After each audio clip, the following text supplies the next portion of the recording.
저는 2천만 북한 주민이 매일 보던 그 목소리였습니다. 검은 한복을 입고 김정일과 김정은을 찬양하던 조선중앙텔레비전 아나운서. 12년간 당이 써준 원고를 한 글자도 틀리지 않고 읽어야 했죠. 그런 제가 2013년 12월 장성택 숙청을 목격한 후 모든 걸 버리고 목숨을 걸었습니다. 평양 특권층이었던 제가 왜 영하 15도 부만강 위에서 총소리를 들으며 딸의 손을 잡고 강을 건넜을까요? 이 이야기가 궁금하시다면 좋아요, 구독 부탁드리고 어디서 시청하고 계신지 함께 댓글로 남겨주세요. 여러분의 관심이 큰 힘이 됩니다. 그럼 이야기 시작하겠습니다. 시청자 여러분, 안녕하세요. 저는 지금 서울의 한 작은 스튜디오에서 마이크 앞에 앉아 있습니다. 자유롭게 제가 하고 싶은 이야기를 하고 있죠. 하지만 불과 몇 년 전만 해도 저는 전혀 다른 목소리를 내고 있었어요. 위대하신 장군님께서. 그 목소리는 제 것이었지만 제 것이 아니었습니다. 2천만 북한 주민들이 매일 듣던 그 목소리. 당에서 써준 원고를 읽어야 했고 한 글자라도 틀리면 정치범 수용소로 갈 수 있었던 그 긴장된 목소리였죠. 저는 12년 동안 북한 국영방송의 아나운서였습니다. 여러분이 뉴스에서 한 번쯤은 보셨을 거예요. 검은색 한복을 입고 감정을 과장되게 실어 김정일과 김정은을 찬양하던 그 아나운서들 중 한 명이었습니다. 2011년 12월 19일. 그날 저는 방송 역사상 가장 중요한 뉴스를 전했습니다. 친애하는 지도자 김정일 동지께서 12월 17일 오전 8시 30분 현지 지도 도중 급성 심근경색으로 서거하셨습니다. 카메라 앞에서 울먹이며 원고를 읽던 그날, 전국의 모든 주민들이 그 방송을 보고 있었죠. 저는 12시 정각에 시작된 그 특별 방송을 떨리는 목소리로 진행했습니다. 방송이 끝나고 통제실로 돌아왔을 때 선배 아나운서 언니가 제 어깨를 두드리며 말했어요. 수고했어. 완벽했어. 고맙습니다, 선배님. 떨렸어요. 우리 다 떨렸지. 근데 은미야, 이제부터가 진짜 시작이야. 후계자 시대가 열리는 거니까. 그때는 몰랐습니다. 그 말의 진짜 의미를. 그리고 그로부터 3년도 채 안 돼서 저는 목숨을 걸고 두만강을 건너게 될 거라는 것도요. 저는 평양의 특권층이었어요. 좋은 아파트에 살았고 배급도 제대로 받았죠. 남편은 당 간부였고 8살 딸아이는 평양 최고의 소학교에 다녔습니다. 제 인생은 순탄해 보였어요. 아니, 최소한 안전해 보였죠. 그런데 왜 탈북을 결심했을까요? 2013년 12월 김정은의 고모부이자 후견인이었던 장성택이 처형되던 그 순간부터 북한의 공기가 달라졌어요. 방송국에도 긴장감이 감돌았습니다. 아무리 높은 지위에 있어도 언제든 숙청될 수 있다는 공포가 모든 사람을 짓눌렀죠. 저는 딸아이를 보며 생각했습니다. 이 아이를 이렇게 키워야 하나?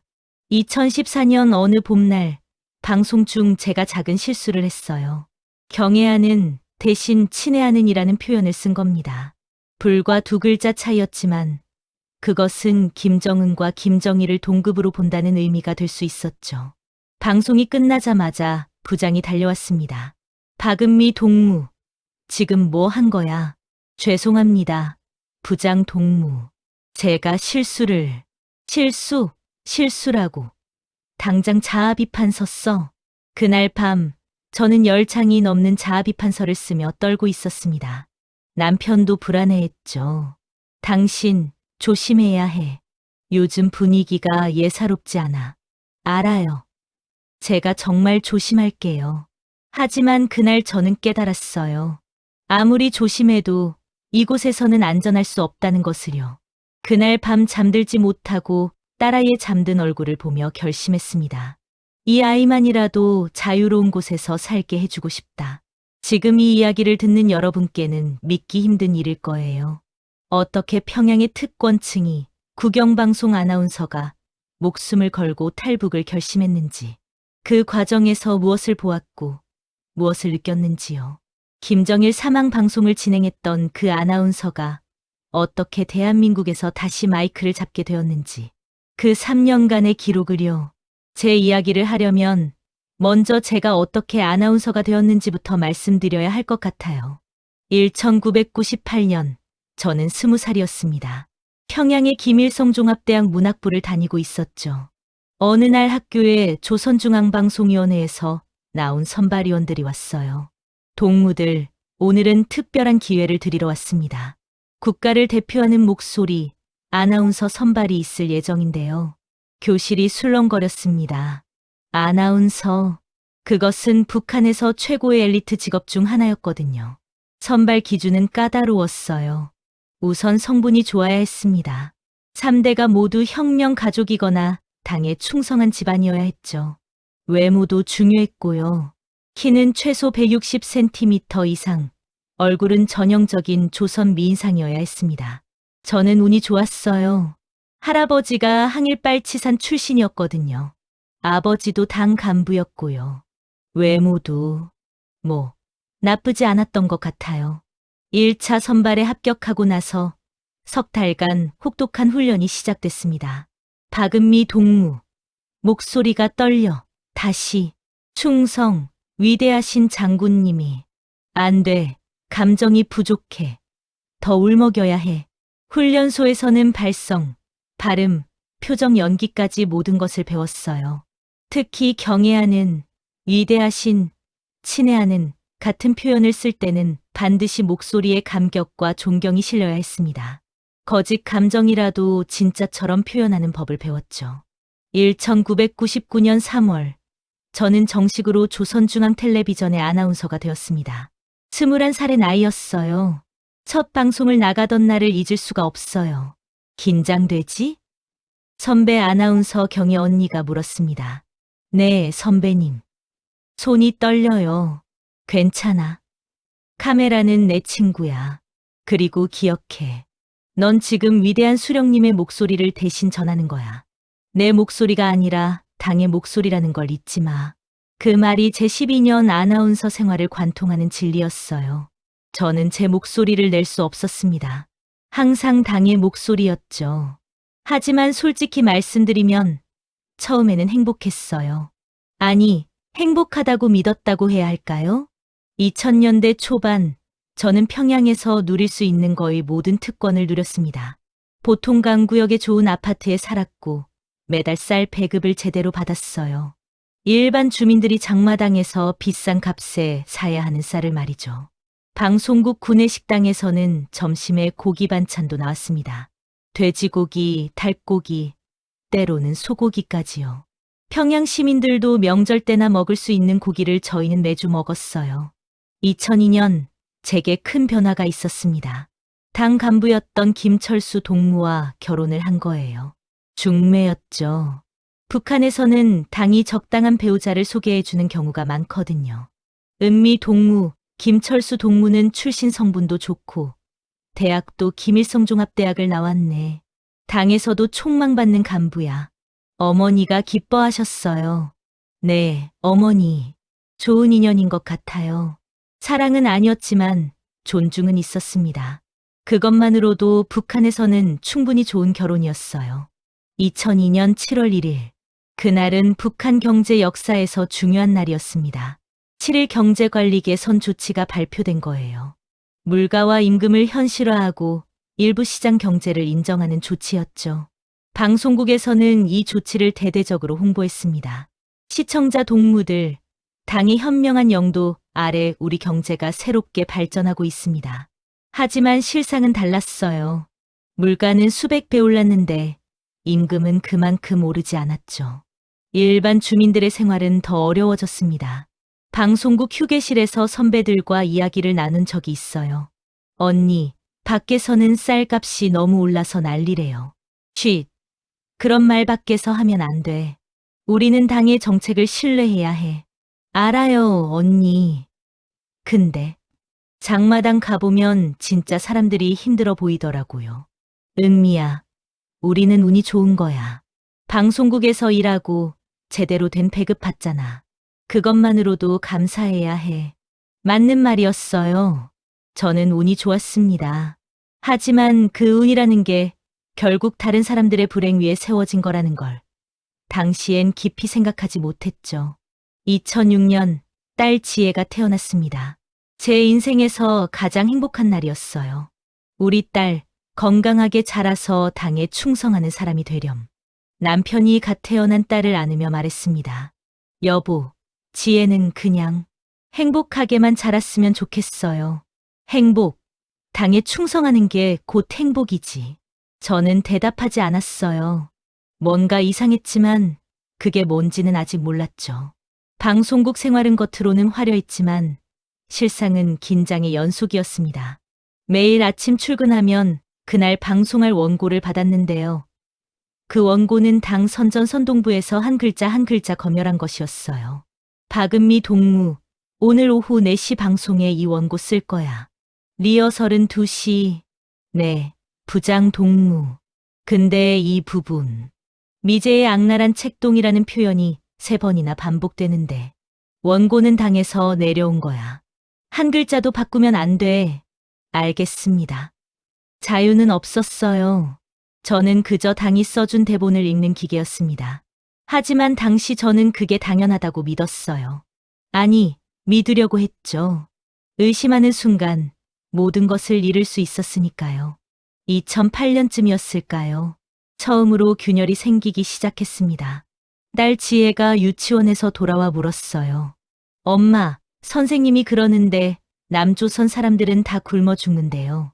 정말이에요? 응, 그렇단다. 남조선은 미제의 식민지여서. 하지만 제 목소리는 확신에 차 있지 않았습니다. 방송국에서 몰래 본 외국 영상들이 떠올랐거든요. 검열을 위해 보여주는 자료들 속 남한은 결코 가난해 보이지 않았어요. 그날 밤 처음으로 제 직업에 대해 의문을 품었습니다. 나는 진실을 말하고 있는 걸까? 아니면 거짓말을 퍼뜨리고 있는 걸까? 하지만 그 생각은 위험했어요. 재빨리 머릿속에서 지워버렸죠. 아직은 북한이 제 세계의 전부였으니까요. 2011년 12월 17일 토요일. 그날 아침은 평범하게 시작됐어요. 저는 방송국에 출근해서 다음 주 방송 원고를 검토하고 있었죠. 오전 10시쯤이었을 거예요. 갑자기 부장실 문이 벌컥 열리더니 부장이 창백한 얼굴로 나왔습니다. 모두 집합. 뭔가 심상치 않았어요. 부장의 목소리가 떨리고 있었거든요. 지금부터 하는 말을 절대 밖에 유출하면 안 됩니다. 동무들. 부장이 잠시 말을 멈췄어요. 숨을 크게 들이쉬고는 말했죠. 시드네하는 지도자 김정일 동지께서 어제 현지 지도 중 급서하셨습니다. 그 순간 방송국이 얼어붙었습니다. 뭐라고요? 경혜 언니가 비명처럼 물었어요. 믿을 수 없어요. 부장 동무. 다들 울음을 터뜨리기 시작했습니다. 저도 울었어요. 진짜 슬퍼서였을까요? 아니면 울지 않으면 안 될 것 같은 공포 때문이었을까요? 솔직히 저도 잘 모르겠어요. 동무들, 진정하십시오. 지금부터 이틀 뒤인 19일 정오에 전국에 특별 방송을 내보낼 겁니다. 그때까지 절대 비밀이야. 이틀 동안 우리는 특별 방송을 준비했어요. 원고가 당 선전 선동부에서 내려왔는데 10장이 넘는 분량이었죠. 박은미 동무, 내가 메인 아나운서를 맡아. 저요? 부장 동무, 저보다 선배님들이. 당에서 내가 하라고 지시가 내려왔어. 목소리가 가장 감정 표현이 좋다고.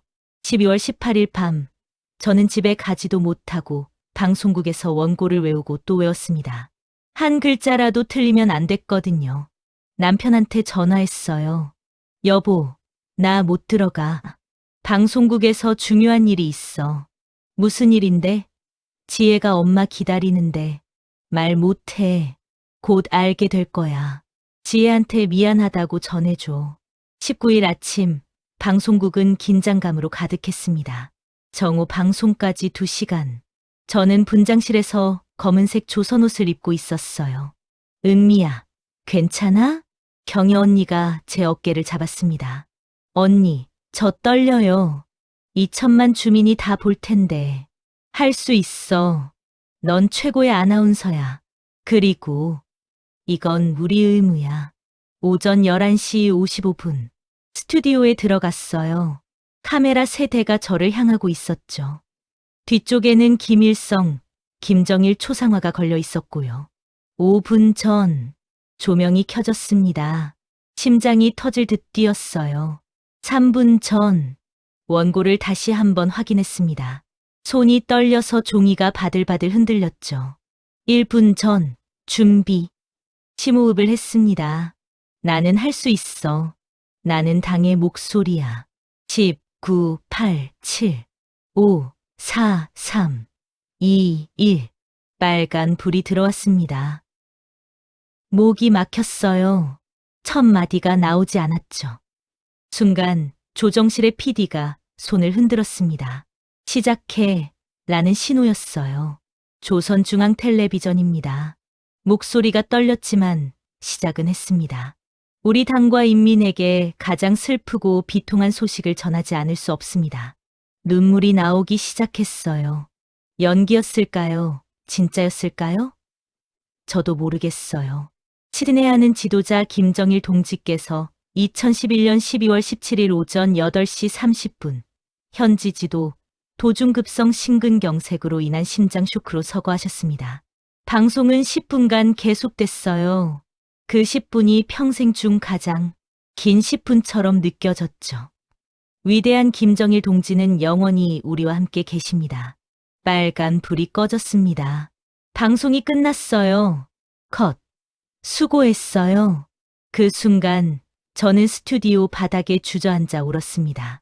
긴장이 풀려서였는지 아니면 정말 슬퍼서였는지 복잡한 감정이었어요. 방송이 나간 직후 평양 전체가 울음바다가 됐습니다. 거리에서 사람들이 통곡했죠. 진심으로 우는 사람도 있었고 울지 않으면 안 될 것 같아서 우는 사람도 있었어요. 저는 집에 돌아왔습니다. 남편이 딸 지혜를 안고 있었는데 지혜도 울고 있더라고요. 엄마, 장군님이 돌아가셨어요. 그래, 지혜야. 우리 모두 슬퍼해야 해. 그날 밤부터 북한 전역에서 애도 기간이 시작됐어요. 열흘간 모든 오락이 금지됐고 방송에서는 슬픈 음악만 흘러나왔죠. 하지만 방송국 내부에서는 다른 이야기들이 오가기 시작했습니다. 이제 젊은 원수님 시대가 오는 거야. 김정은 동무가 이제 겨우 28인데 나라를 이끌 수 있을까? 조심해. 그런 말 밖에서 하면 큰일 나. 2012년 1월 김정은이 공식적으로 최고 지도자가 됐습니다. 방송국에도 변화가 찾아왔어요. 새로운 지침이 내려왔죠. 이제부터 경애하는 최고 사령관 김정은 동지라고 호칭해야 합니다. 원수님이라는 표현도 사용 가능하고요. 방송 원고도 달라졌어요. 김정은을 찬양하는 내용이 대폭 늘어났죠. 젊은 영도자의 현명한 지도 아래 백두혈통을 이어받은 원수님께서 처음에는 어색했습니다. 17년간 김정일을 찬양하다가 갑자기 그의 아들을 찬양하려니 묘했죠. 그해 4월 15일 김일성 탄생 100주년 기념 열병식이 있었어요. 저는 그 열병식을 중계했습니다. 김정은이 단상에서 연설을 했는데 그의 목소리를 직접 듣는 건 그때가 처음이었어요. 인민들이 다시는 허리띠를 조르지 않게 하겠습니다. 그 말을 들으며 생각했죠. 정말 그렇게 될까? 하지만 현실은 달랐어요. 그해 4월 은하 3호 로켓을 발사했는데 실패했습니다. 국제사회의 비난이 쏟아졌고 식량 지원도 끊겼죠. 방송국에서는 실패를 성공으로 포장해야 했어요. 우리의 과학 기술이 우주를 향해 나아가고 있습니다. 거짓말이었어요. 하지만 저는 그 거짓말을 또박또박 읽어야 했죠. 그해 겨울 12월 12일 북한은 또 한 번 로켓을 발사했고 이번에는 성공했습니다. 방송국은 축제 분위기였어요. 우리 원수님의 영도 아래 위대한 승리를. 하지만 그날 저녁 남편이 집에 와서 한 말이 제 마음을 더 무겁게 했습니다. 은미야, 오늘 로켓 발사 예산이 얼마인지 아냐? 그 돈이면 전국 주민에게 1년치 식량을 줄 수 있대. 여보, 그런 말 나도 알아. 위험한 말이지. 근데 사실이잖아. 백성들은 굶어 죽는데 로켓이나 쏘아대고. 남편도 변하고 있었어요. 체제에 대한 믿음이 흔들리고 있었죠. 그리고 저 역시 마찬가지였습니다. 밤마다 딸아이를 재우고 나면 생각에 잠겼어요. 이게 정말 옳은 걸까? 내가 매일 방송에서 하는 말들이 진실일까? 의문은 점점 커져갔습니다. 하지만 아직은 행동으로 옮길 용기가 없었어요. 그때까지는요. 2013년 12월 8일 일요일. 그날도 저는 평소처럼 방송국에 출근했어요. 주말이었지만 다음 주 방송 준비 때문에 나온 거였죠. 오전 10시쯤 갑자기 긴급 소집 명령이 떨어졌습니다. 전 직원 회의실로 집합. 회의실에 모인 우리를 기다리고 있던 건 보위부 요원들이었어요. 평소에는 볼 수 없던 얼굴들이었죠. 동무들, 지금부터 하는 말을 명심하시오. 보위부 책임자가 차갑게 말했습니다. 당과 인민의 원수, 종파분자 장성택이 체포되었습니다. 장성택, 김정은의 고모부이자 김정일 시대부터 실세였던 그 사람이요. 회의실이 얼어붙었어요. 장성택은 반당반혁명 종파행위로 당해서 제명되었으며 곧 재판을 받을 것입니다. 그날 저녁부터 방송국은 비상체제에 들어갔습니다. 장성택을 비난하는 특집 방송을 준비해야 했거든요. 12월 12일 장성택의 재판이 있었어요. 그리고 바로 그날 처형됐습니다. 박은미 동무, 내일 아침 8시 뉴스에 이 원고 쓸 거야. 부장이 건넨 원고를 읽는데 손이 떨렸어요.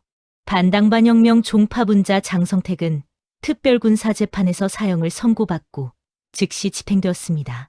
부장 동무, 이게 즉시 집행이요? 그래, 재판 끝나자마자 총살당했어. 집에 돌아왔을 때 남편의 얼굴이 창백했어요. 여보, 나 오늘 당회에 갔다 왔는데 무슨 일이야? 장성택과 연관된 사람들 숙청이 시작됐어. 당 간부 10명 넘게 벌써 끌려갔대. 설마 당신도? 나는 괜찮아. 장성택이랑 직접적인 연관은 없으니까. 근데 은미야. 남편이 제 손을 꽉 잡았습니다. 이 나라가 이상해지고 있어. 고모부도 죽이는데 누가 안전하겠어? 그때 딸 지혜가 방에서 나왔어요. 7살이었던 지혜는 뭔가를 느낀 듯 물었죠. 아빠, 왜 무서운 얘기예요? 아니다, 지혜야. 아빠가 그냥 학교에서 선생님도 무서운 얘기했어요. 나쁜 아저씨가 죽었대요. 남편과 저는 말없이 서로를 바라봤습니다.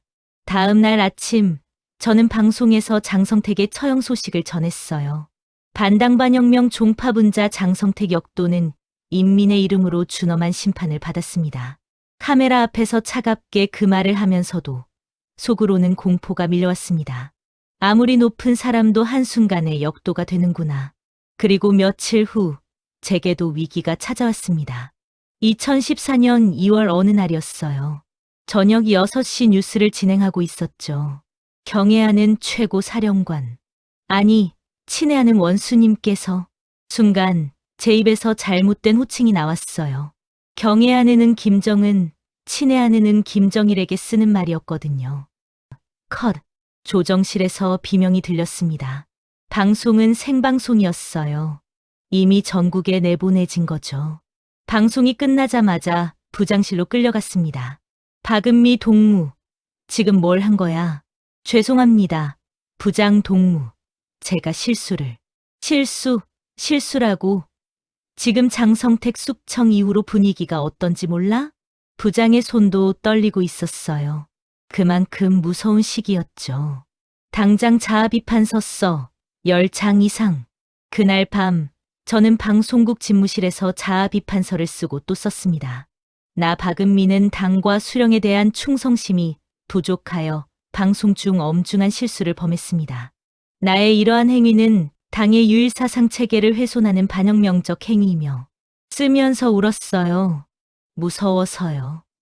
이 실수 하나로 제 인생이, 가족의 인생이 무너질 수도 있었으니까요. 새벽 3시쯤 집에 돌아왔어요. 남편이 기다리고 있었습니다. 은미야, 괜찮아? 모르겠어. 내일 당 생활총화가 있대. 거기서 비판받아야 해. 견딜 수 있겠어? 견뎌야지. 우리 지혜 때문이라도. 다음 날 생활총화는 지옥이었어요. 박은미 동무의 실수는 단순한 착오가 아닙니다. 경애하는 원수님에 대한 충성심 부족에서 비롯된 겁니다. 박은미 동무는 당의 유일사상 체계를 철저히 학습하지 못했습니다. 동료들의 비판이 2시간 넘게 이어졌어요.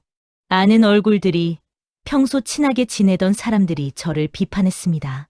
그들도 자기를 지키기 위해서였겠죠. 죄송합니다, 동무들.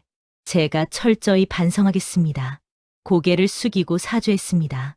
100번도 넘게요. 그날 이후 한 달간 저는 재교육 기간을 가졌어요. 주말에도 당 학습소에 가서 김일성, 김정일, 김정은 저작을 외워야 했죠.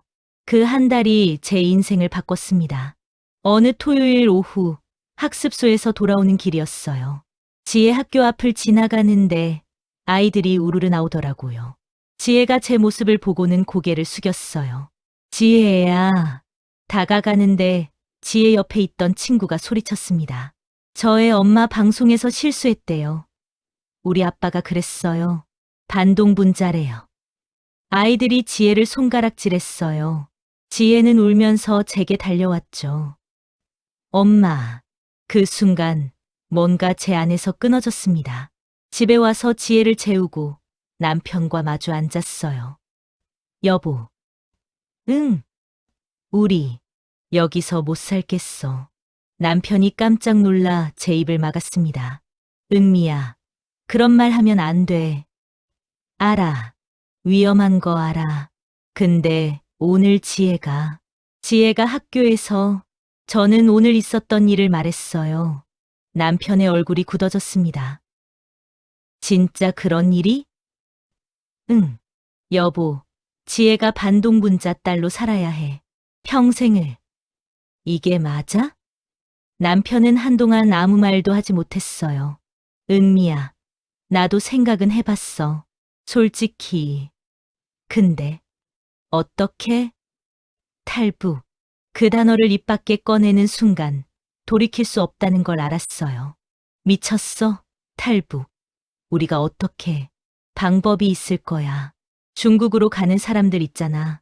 은미야, 우리는 평양 시민이야. 국경지대도 못 가. 감시도 심하고. 그래도 방법을 찾아야 해. 지혜를 위해서라도. 남편이 고민하더니 말했습니다. 내가 당에 출장 가는 간부 한 명 알아. 그 사람이 중국 쪽 소식을 좀 아는 것 같더라고. 정말? 근데 은미야, 이건 목숨 거는 일이야. 잡히면 우리뿐 아니라 양가 부모님까지 정치범 수용소야. 알아. 그날 밤부터 우리 부부의 은밀한 계획이 시작됐습니다. 낮에는 평범한 아나운서, 평범한 당 간부로 살았어요. 방송에서 김정은을 찬양하고 당회에 참석했죠. 하지만 밤이 되면 다른 삶을 꿈꿨습니다. 남편이 조심스럽게 정보를 수집했어요. 누가 탈북 브로커를 아는지, 중국으로 가는 루트가 뭔지요. 저는 돈을 모았습니다. 방송국에서 받는 특별 배급품을 장마당에 팔아서 현금을 만들었어요. 중국 돈도 조금씩 바꿔뒀죠. 석 달이 지났습니다. 어느 날 남편이 집에 와서 조용히 말했어요. 은미야, 사람을 만났어. 탈북 도와주는 사람. 정말? 응.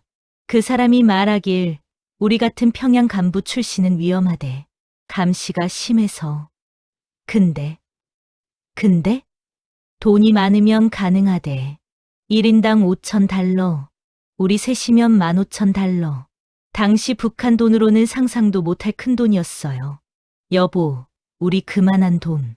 내가 계산해봤어. 우리 저축이랑 은미 내가 모은 거 합치면 10,000달러는 될 것 같아. 5,000달러 부족한데? 집을 팔아야 해.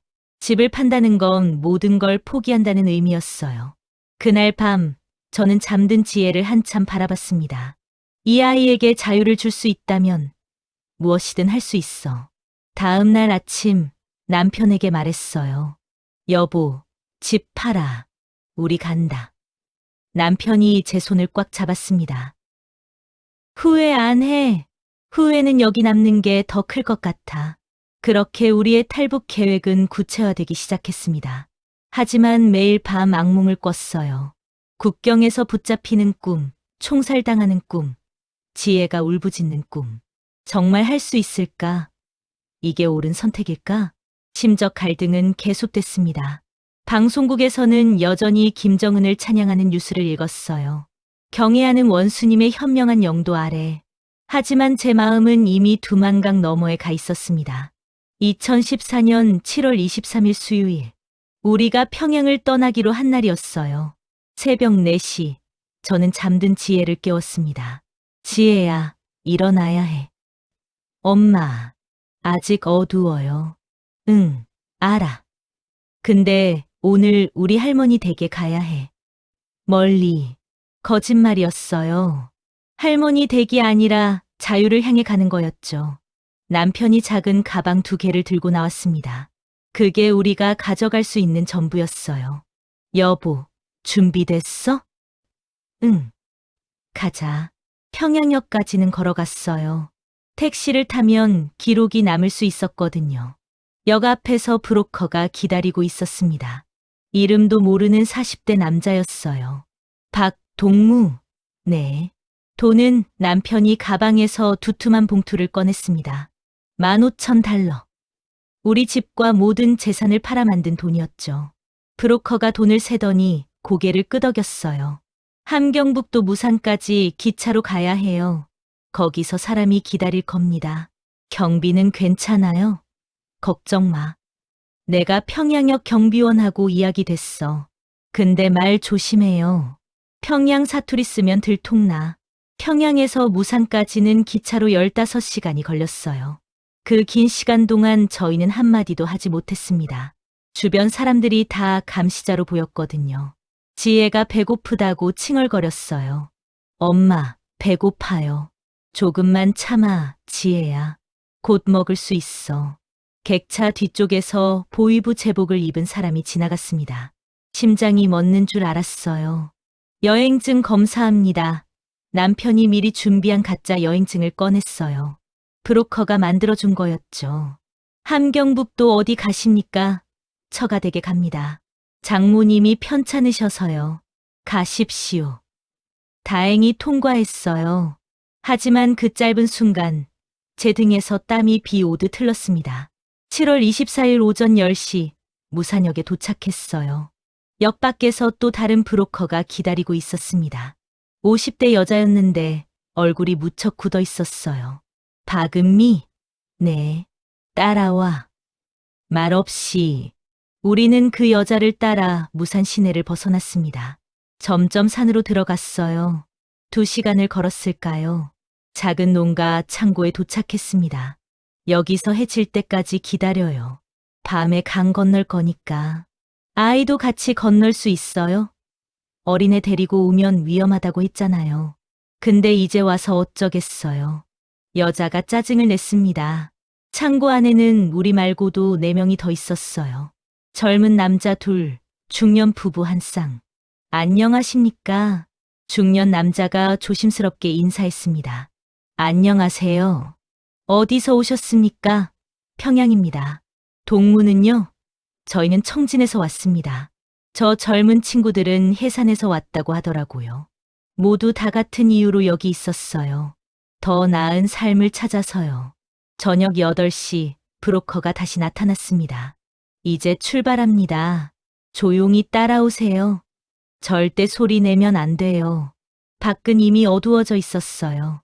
7월이었지만 밤 공기는 차가웠죠. 1시간을 더 걸었습니다. 산길이 험해서 지혜가 자꾸 넘어졌어요. 엄마, 무서워요. 쉿, 지혜야, 조용히. 엄마가 안아줄게. 지혜를 업고 걸었어요. 무거웠지만 내려놓을 수 없었죠. 밤 10시쯤 드디어 두만강이 보였습니다. 달빛에 비친 강물이 검게 흐르고 있었어요. 폭은 생각보다 좁았지만 물살이 거세 보였습니다. 저기 봐요. 저 불빛이 보이죠? 저게 북한 초소예요. 저 불빛이 이쪽으로 향하면 멈춰야 해요. 브로커가 나지막이 설명했습니다. 물은 차가워요. 성인 남자 허리까지 차요. 그리고 돌이 미끄러우니까 조심하세요. 아이는 어떻게 해요? 남편이 물었습니다. 업으세요. 절대 놓치면 안 돼요. 물에 빠지면 끝이에요. 그 말에 제 다리가 후들거렸어요. 자, 이제 가요. 하나씩 간격 두고. 첫 번째로 해산에서 온 젊은 남자가 물에 들어갔어요. 물보라가 튀었습니다. 두 번째, 세 번째. 드디어 우리 차례가 왔어요. 지혜야, 엄마 목 꼭 잡아. 네, 엄마. 지혜의 목소리가 떨리고 있었어요. 남편이 제 손을 잡았습니다. 은미야, 우리 할 수 있어. 지혜 잘 잡고. 응, 여보도 조심해. 물에 발을 담그는 순간 정말 얼음장 같았어요. 7월인데도 강물은 차가웠죠. 한 걸음, 두 걸음. 물이 점점 깊어졌습니다. 무릎까지, 허벅지까지, 허리까지. 지혜가 제 목을 더 세게 껴안았어요. 엄마, 무섭다. 괜찮아, 지혜야. 조금만 참아. 그때였습니다. 탕 총소리가 울렸어요. 엎드려요. 브로커가 소리쳤습니다. 하지만 물속에서 어떻게 엎드려요? 저는 지혜를 더 꼭 안고 몸을 낮췄습니다. 탕, 탕, 또 총소리. 이번엔 더 가까웠어요. 빨리, 계속 가요. 앞서가던 사람들이 허둥지둥 강을 건넜습니다. 저도 필사적으로 걸었어요. 발밑돌이 미끄러웠지만 넘어질 수 없었죠. 은미야, 뒤에서 남편이 소리쳤습니다. 돌아보니 남편이 물에 빠진 중년 여자를 붙잡고 있었어요. 여보, 먼저 가. 지혜 데리고 먼저 가. 안 돼. 같이 가야 해. 빨리. 초소에서 나온다. 실제로 저 멀리 초소 불빛이 움직이고 있었어요. 아저씨, 고마워요. 중년 여자가 간신히 일어났습니다. 남편이 그녀를 떠밀었어요. 빨리 가세요. 우리는 죽을 힘을 다해 강을 건넜습니다. 물이 점점 얕아졌어요. 허리, 허벅지, 무릎. 거의 다 왔어요. 조금만 더. 브로커가 중국 쪽 강변에서 손짓했습니다. 드디어 땅을 밟았어요. 중국 땅이었습니다. 빨리 이리 와요. 강변 숲속으로 뛰어들었습니다. 모두들 숨을 헐떡이며 엎드렸어요. 탕, 북한 쪽에서 계속 총소리가 들렸지만 우리는 이미 중국에 있었습니다. 지혜야, 괜찮아? 엄마, 무서웠어요. 지혜가 울기 시작했어요. 저도 울었습니다. 남편도 울었죠. 다들 다쳤나 확인하세요. 브로커가 말했습니다. 해산에서 온 젊은 남자 한 명이 없었어요. 저 친구. 어디 갔어요? 강에서 못 나왔어요. 총 맞은 것 같아요. 순간 모두가 침묵했습니다. 자유의 대가가 이렇게 무거운 것이었어요. 애도는 나중에 하세요. 지금은 여기서 벗어나야 해요. 중국 공안이 순찰 돌아요. 우리는 젖은 옷을 입은 채로 산길을 걸었습니다. 1시간을 더 걸었을까요? 작은 마을의 빈집에 도착했어요. 여기서 옷 갈아입고 쉬세요. 내일 다음 장소로 이동할 겁니다. 브로커가 마른 옷을 던져줬어요. 지혜를 마른 옷으로 갈아입히는데 아이가 덜덜 떨고 있었습니다. 지혜야, 이제 괜찮아. 우리 안전해. 엄마, 총소리. 무서웠어요. 알아. 엄마도 무서웠어. 근데 우리 이겼어. 우리 해냈어. 남편이 우리를 꼭 안았습니다. 은미야, 지혜야, 미안해. 이런 무서운 일 겪게 해서. 아니야, 여보. 이제 시작이야. 우린 자유를 향해 가는 거야. 그날 밤, 지혜를 재우고 남편과 창밖을 바라봤어요. 북쪽 하늘이 보였습니다. 두만강 넘어 우리가 떠나온 그곳. 여보, 후회돼? 아니. 근데 무섭긴 해. 앞으로 어떻게 될지. 나도 무서워. 근데 여보, 우리 두만강 건넜어. 총소리 들으면서도 건넜어. 이제 뭐든 할 수 있을 것 같아. 남편이 제 손을 꽉 잡았습니다. 그래, 맞아. 우리 강했어. 지혜를 위해서라도 끝까지 가야 해. 하지만 우리는 몰랐어요. 진짜 어려운 일은 이제부터라는 걸요. 두만강을 건넌 다음 날 아침, 저는 눈을 떴을 때 순간 어디인지 몰랐어요. 낯선 천장, 낯선 냄새. 아, 맞다. 중국이구나. 옆에서 남편과 지혜가 아직 자고 있었습니다.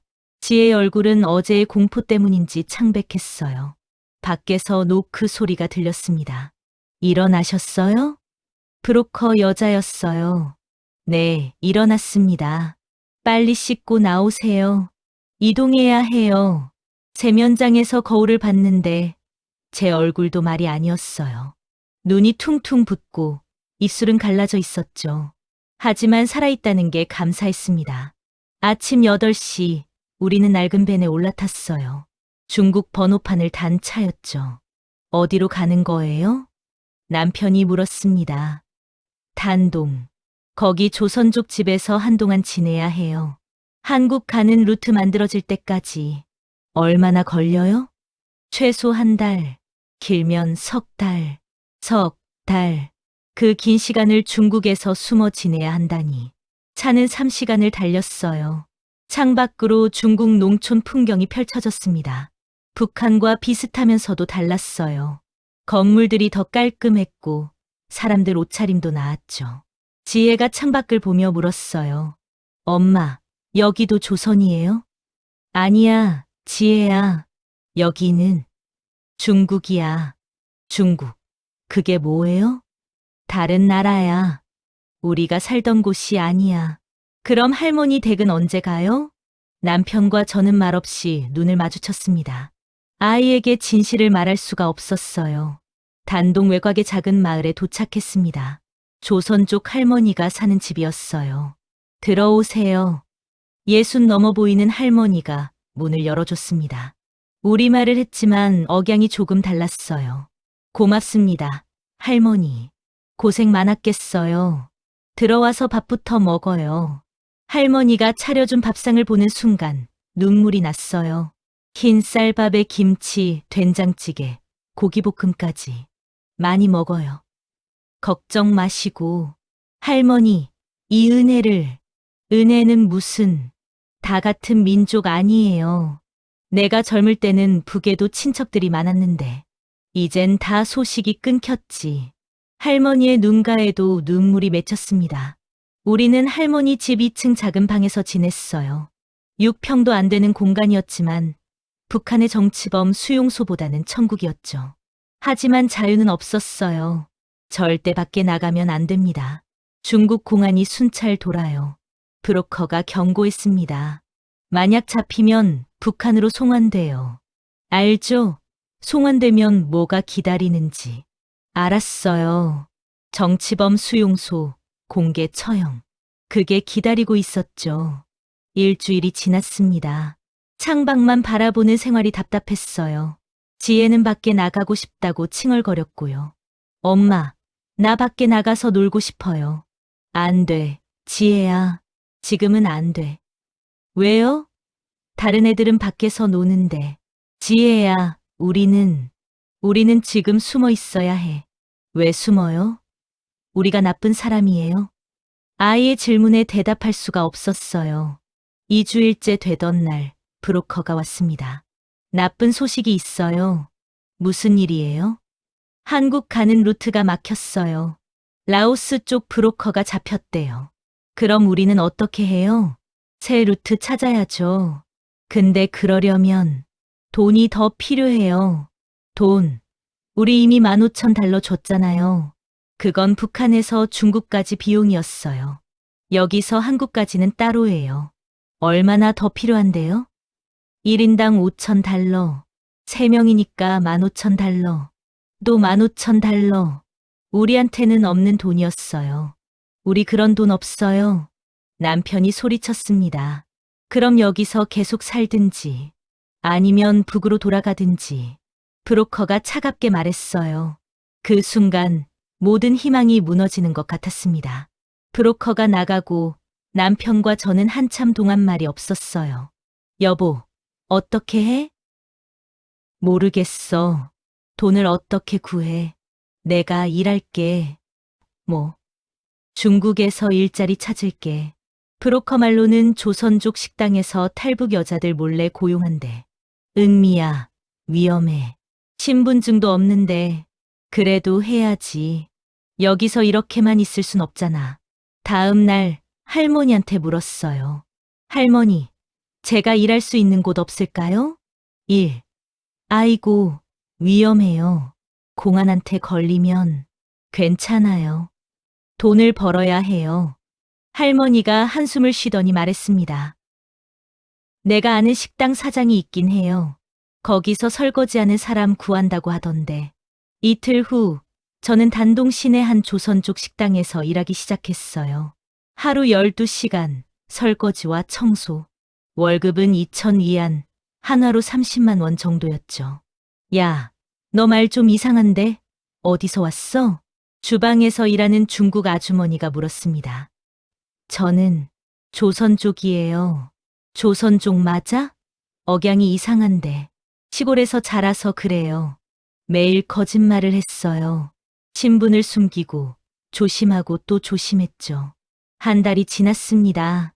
어느 날 저녁 식당에서 일하고 있는데 경찰차가 앞에 섰어요. 단속이다.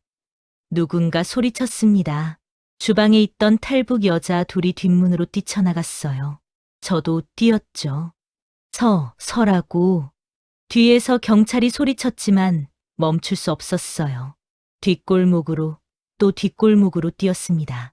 심장이 터질 것 같았어요. 한참을 뛴 후 쓰레기통 뒤에 숨었어요. 다리가 후들거렸죠. 잡히면 북으로 송환된다. 지혜를 다시 못 볼 수도 있어. 1시간을 숨어 있었을까요? 경찰차 소리가 멀어졌어요. 조심스럽게 할머니 집으로 돌아왔습니다. 은미야. 남편이 저를 끌어안았어요. 늦어서 걱정했어. 무슨 일 있었어? 단속이 왔어. 겨우 도망쳤어. 다시는 가지 마. 너무 위험해. 안 가면 돈을 어떻게 벌어? 다른 방법을 찾자. 제발. 그날 밤 할머니가 우리를 불렀어요. 애들아, 나한테 아는 목사님이 있어. 목사님이요? 응. 한국에서 온 선교사님인데 탈북자들 돕는 일 하시거든. 그분한테 연락해볼까? 정말요? 할머니, 그럼. 근데 조심해야 해. 중국 공안이 선교사들도 감시하거든. 이틀 후, 우리는 비밀리에 그 목사님을 만났어요. 40대 중반쯤 되어 보이는 친절한 분이었습니다. 박은미 자매님, 많이 힘드셨죠? 목사님. 저는 그 자리에서 울음을 터뜨렸어요. 북한을 떠난 후 처음으로 자매님이라는 호칭을 들었거든요. 사람 대접을 받는 것 같았어요. 목사님, 저희를 한국에 갈 수 있도록 도와주실 수 있나요? 물론입니다. 그러라고 제가 여기 있는 거예요. 돈은 저희가 돈이 없는데 염려 마세요. 선교회에서 지원합니다. 비용은 걱정하지 마세요. 그 말에 남편과 저는 또 울었습니다. 감사합니다, 목사님. 이 은혜를 어떻게 하나님께 감사하세요. 저는 그저 도구일 뿐이에요. 목사님이 설명했어요. 이틀 후에 베이징으로 이동합니다. 거기서 위조 여권을 만들 거예요. 그리고 비행기로 라오스를 거쳐 태국으로 갈 겁니다. 비행기요? 네. 육로는 너무 위험해요. 중국 공안들이 국경마다 지키고 있거든요. 라오스와 태국에서는 어떻게 하나요? 태국 방콕에 한국 대사관이 있어요. 거기 도착하면 보호를 요청하면 됩니다. 희망이 보이기 시작했어요. 하지만 출발 전날 또 위기가 찾아왔습니다. 할머니가 급히 들어왔어요. 애들아, 큰일 났어. 마을에 공안들이 수색 나왔대. 탈북자 색출한다고. 어떻게 해요, 할머니? 빨리 나가야 해. 지금 당장. 짐도 제대로 싸지 못하고 집을 나왔어요. 한밤중이었습니다. 목사님이 차를 몰고 와서 우리를 태웠어요. 빨리 타세요. 서둘러야 해요. 차 뒷좌석에 엎드려 있었어요. 지혜도, 저도, 남편도. 차가 출발했습니다. 뒤에서 사이렌 소리가 들렸어요. 목사님, 경찰차가. 걱정 마세요. 제 차는 한국 외교관 번호판이에요. 못 세워요. 정말로 경찰차가 멈춰 섰습니다. 우리는 그렇게 단동을 빠져나왔어요. 차 안에서 남편이 제 손을 꽉 잡았습니다. 은미야, 우리 진짜 한국에 갈 수 있을까? 갈 수 있어. 꼭 갈 거야. 하지만 솔직히 확신은 없었어요. 중국에서의 석 달은 북한에서의 30년보다 길게 느껴졌습니다. 자유를 얻은 줄 알았는데 또 다른 감옥이었던 거죠. 2014년 9월 초, 우리는 베이징행 기차에 몸을 숨기고 있었어요. 목사님이 화물칸을 빌려서 우리를 태운 거였죠. 자매님, 베이징까지 16시간 걸려요. 힘들겠지만 참으세요. 괜찮습니다, 목사님. 사람만 있으면 돼요. 화물칸은 어둡고 좁았어요.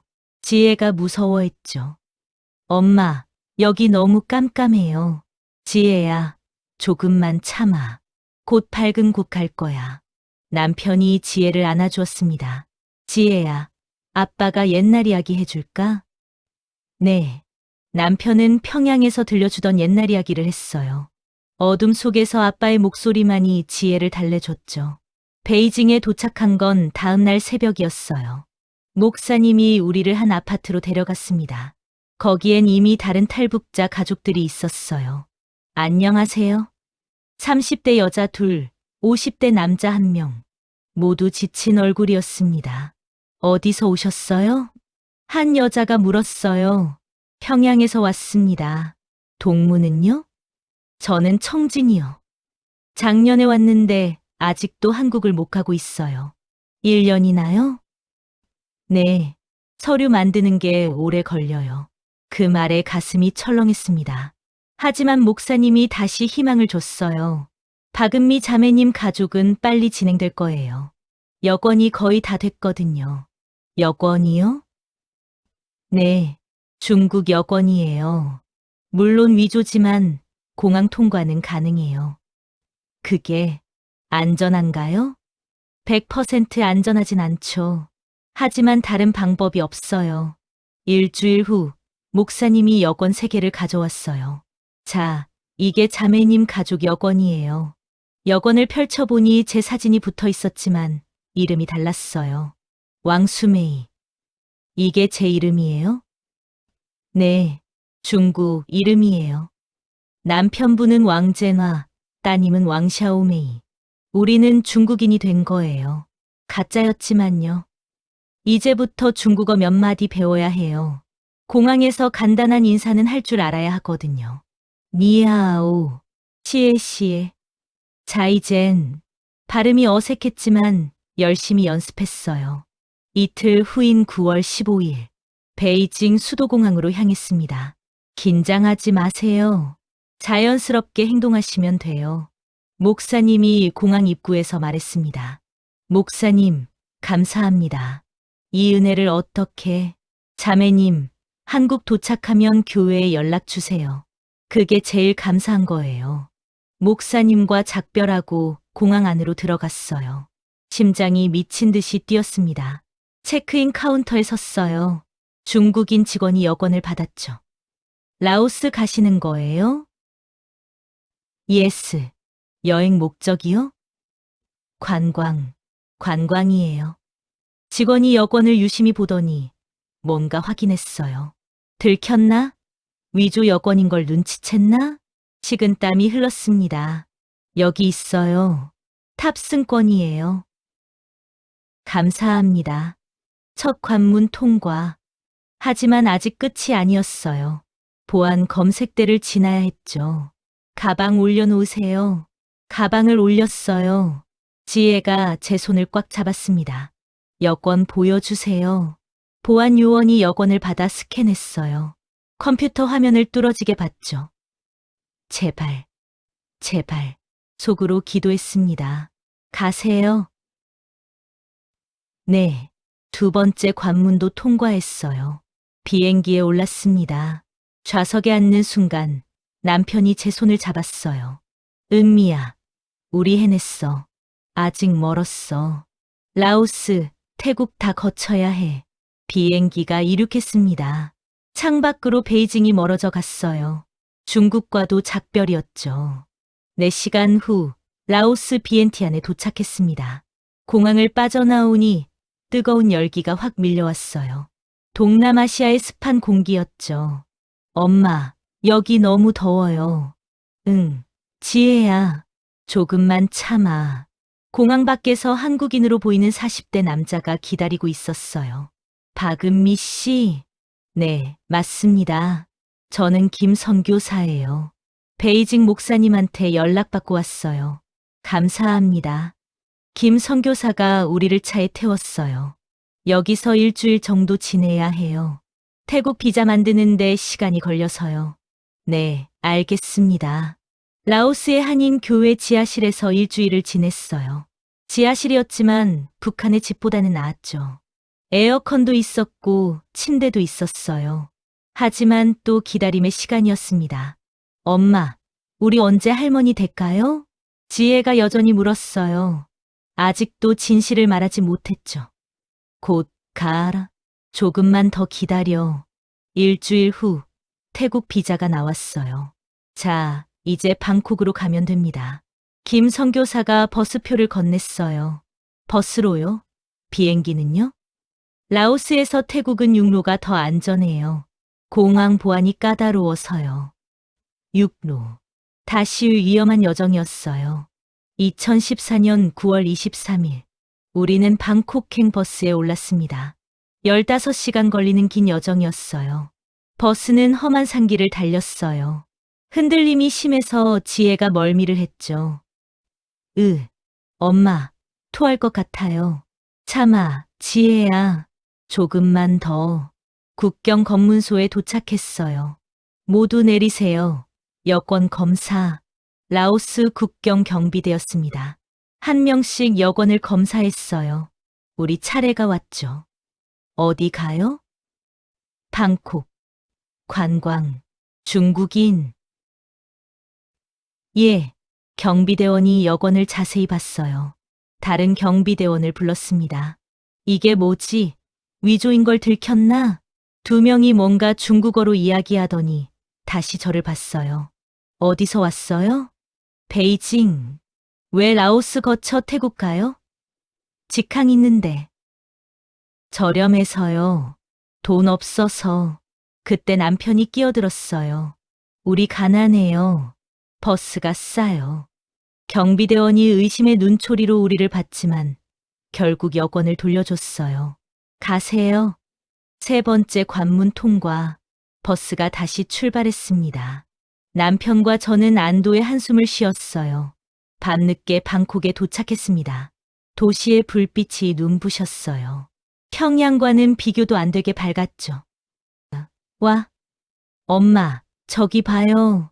지혜가 창밖의 높은 빌딩들을 가리켰습니다. 진짜 크다. 방콕 한인 교회에서 또 다른 선교사님이 우리를 기다리고 계셨어요. 많이 힘드셨죠?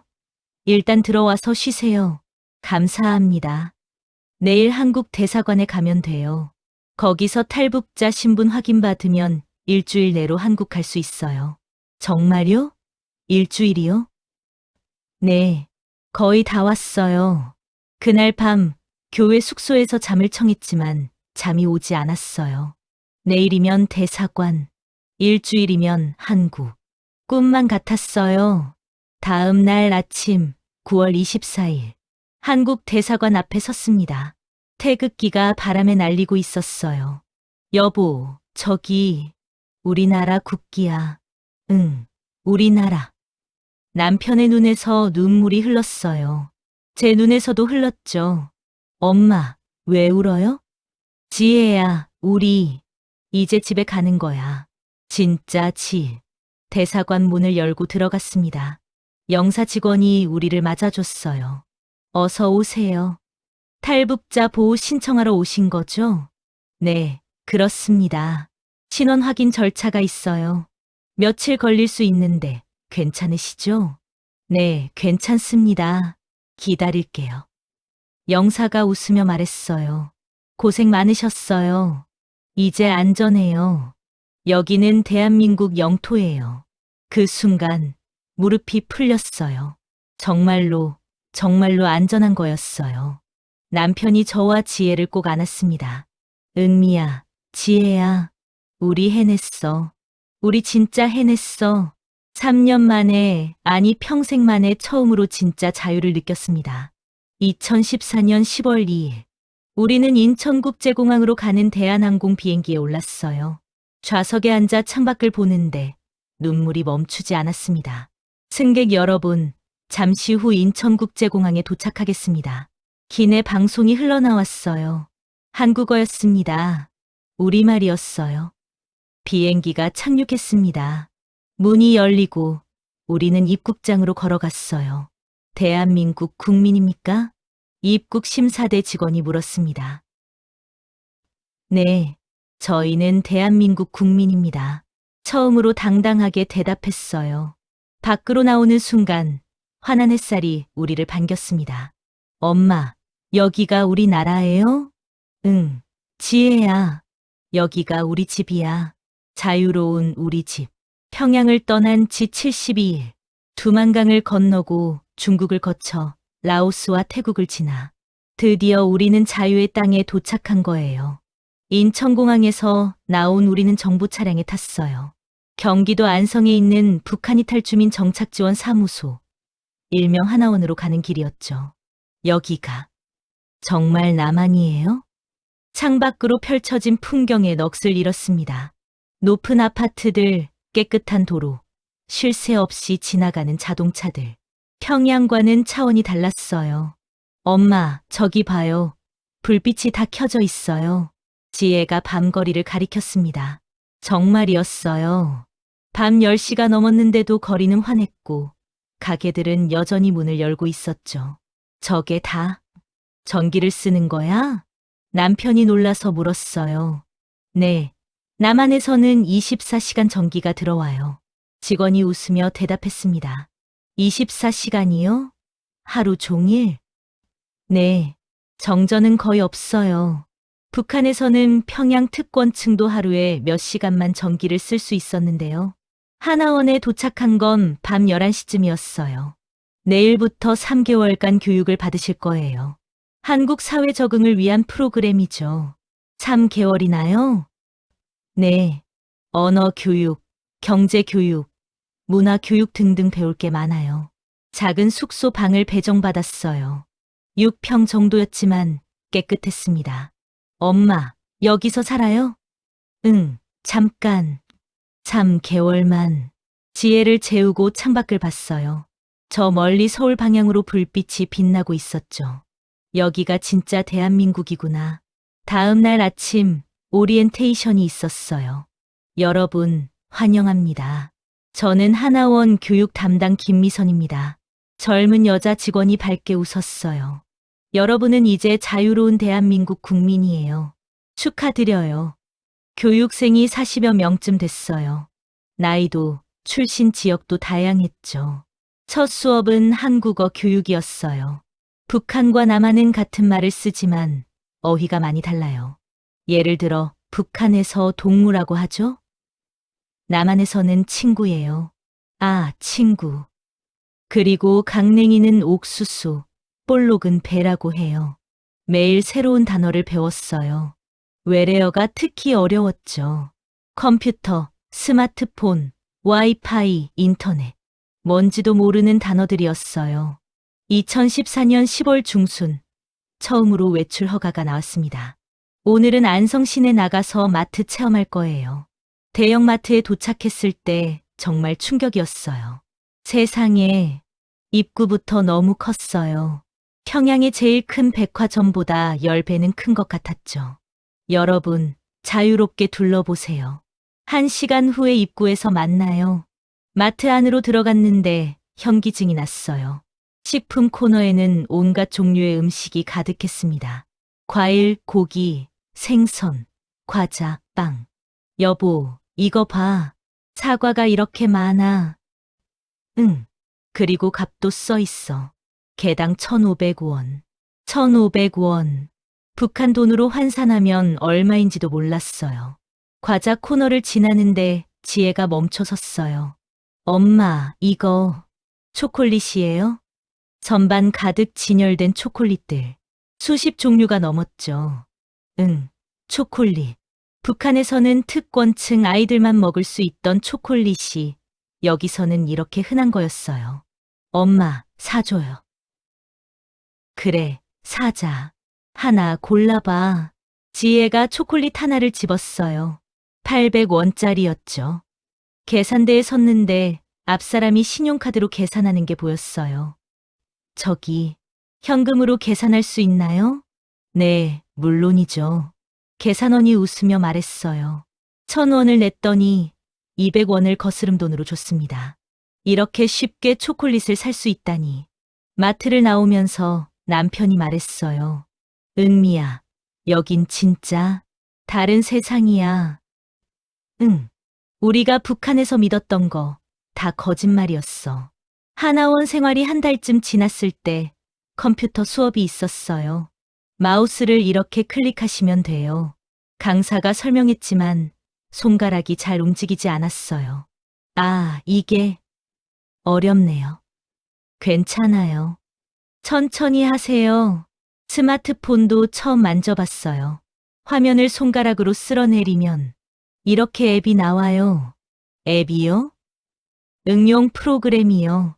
카카오톡, 네이버, 유튜브. 그 단어가 나중에 제 인생을 바꿀 줄은 몰랐죠.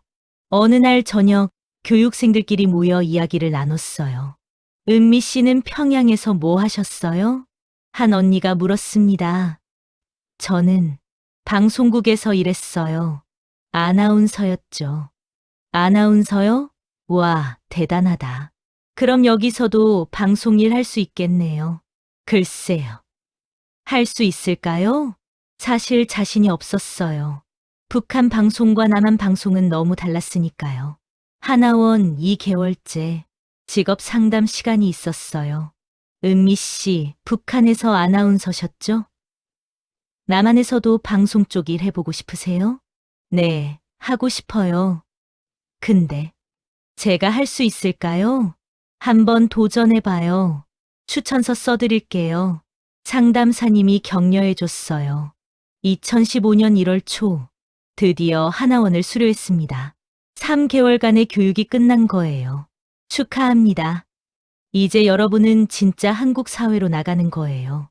수료식에서 받은 수료증을 보며 울었어요. 정부에서 정착금도 나왔어요. 가구당 700만 원 정도였죠. 여보, 이 돈으로 전세 집 구할 수 있대. 정말 우리 집이 생기는 거야? 서울 노원구의 작은 투룸 전세집을 구했어요. 13평짜리였지만 우리한테는 궁전 같았죠. 엄마, 여기가 우리 집이에요. 응, 지혜야. 우리 집이야. 지혜는 초등학교에 입학했어요. 처음엔 친구들이 지혜를 이상하게 봤대요. 엄마, 애들이 내가 말투가 이상하대요. 괜찮아, 지혜야. 곧 친해질 거야. 저는 방송국 오디션을 봤어요. 박은미 씨, 목소리는 좋은데요. 억양이 조금. 노력하겠습니다. 연습 많이 할게요. 하지만 떨어졌어요. 3곳을 지원했는데 다 떨어졌죠. 은미야, 괜찮아. 다른 일 찾으면 돼. 남편이 위로해줬어요. 남편은 공장에서 일자리를 구했어요. 실망했지만 포기할 수 없었어요. 어느 날 유튜브를 알게 됐습니다. 은미 씨 유튜브 해봐요. 북한 이야기하는 채널들 많아요. 하나원 동기가 알려줬어요. 유튜브요? 네. 영상 찍어서 올리는 거예요. 탈북자들 많이 해요. 집에 와서 유튜브를 검색해 봤어요. 정말 많은 탈북자들이 영상을 올리고 있었죠. 나도 해볼까? 2015년 3월 제 유튜브 채널을 만들었습니다. 시청자 여러분, 안녕하세요. 저는 북한에서 아나운서로 일했던 박은미라고 합니다. 첫 영상을 올렸어요. 떨리는 손으로요. 오늘은 제가 북한에서 어떻게 아나운서가 됐는지 이야기해 볼게요. 처음엔 조회수가 100회도 안 나왔어요. 하지만 계속했죠. 김정일 사망 방송 제가 진행했습니다. 북한 아나운서의 하루 일과 평양 특권층의 진짜 생활. 조금씩 구독자가 늘어났어요.